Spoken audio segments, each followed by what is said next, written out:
اور میرے ہم ساتھی، السلام علیکم ورحمۃ اللہ وبرکاتہ۔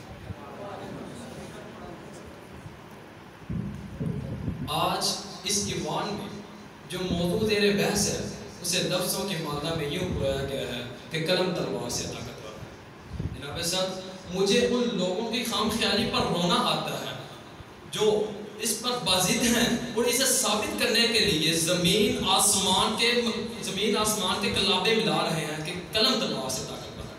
جناب صاحب، میں آج آپ کے حضور اس بات کو ثابت کروں گا کہ تلوار کی طاقت کیا ہے۔ سورہ انفال میں ارشاد باری تعالی ہے، اور جہاں تک ممکن ہو کافروں کے مقابلے کے لیے قوت اور جنگی گھوڑے تیار ہو جس سے تم اللہ اور اپنے دشمنوں اور ان دوسرے دشمنوں کو خوفزدہ کر سکو۔ جناب صاحب، یہ تلوار کا وہی عملی مظاہرہ ہے جو بدر، احد اور خیبر میں حیدر کرار کے ہاتھوں سے ہوتی ہوئی فتح مکہ میں امن کا پیغام بنی۔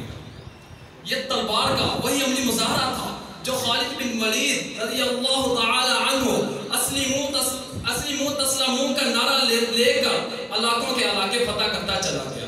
جناب علی، یہی وہ طاقت ہندوستان پہنچی، یہی وہ طاقت بیت المقدس پہنچی تو صلاح الدین ایوبی بنی، یہی طاقت ہندوستان پہنچی تو محمد بن آصف بنی، یہی طاقت یورپ گئی تو سلطان محمد فاتح بنی، اور یہی طاقت اسپین گئی تو طارق بن زیاد بنی۔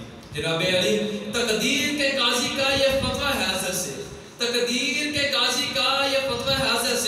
جرم ضعیفی کی سزا مرگ مفاجات۔ جناب علی، یہ دنیا کمزور لوگوں کے لیے نہیں، اس دنیا کا ایک اصول ہے کہ طاقتور ازل سے اس دنیا پر راج کرتا ہے۔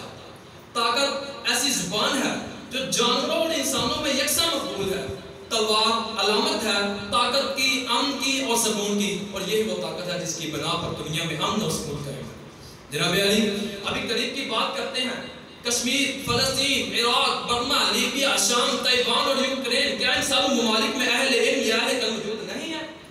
آپ سب کی جیب موبائل فون تو ہوگا، ابھی گوگل کر کے دیکھیں تو آپ کو علم ہوگا کہ ان ممالک میں اہل علم، اہل دانش اور بہترین جامعات اور دستگاہیں بھی ہیں، مگر ان کے پاس کچھ نہیں ہے تو طاقت نہیں ہے۔ تلوار اٹھانے کا دم خم نہیں ہے، اس لیے شاعر نے کہا تھا، نہ خنجر اٹھے گا نہ تلوار ان سے، نہ خنجر اٹھے گا نہ تلوار ان سے، یہ بازو میرے آزمائے ہوئے۔ جناب صاحب، اس وقت اقوام متحدہ کے ارکان کے